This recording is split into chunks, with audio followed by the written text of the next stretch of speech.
يا ذاكر الأصحاب كن متأدبا واعرف عظيم منازل الأصحاب.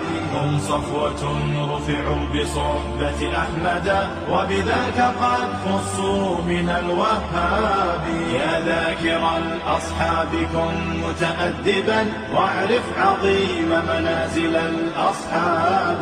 هم صفوة رفعوا بصحبة أحمد وبذاك قد خصوا من الوهاب. هم ناصروا المختار في تبليغه فجزاهم الرحمن خير ثواب.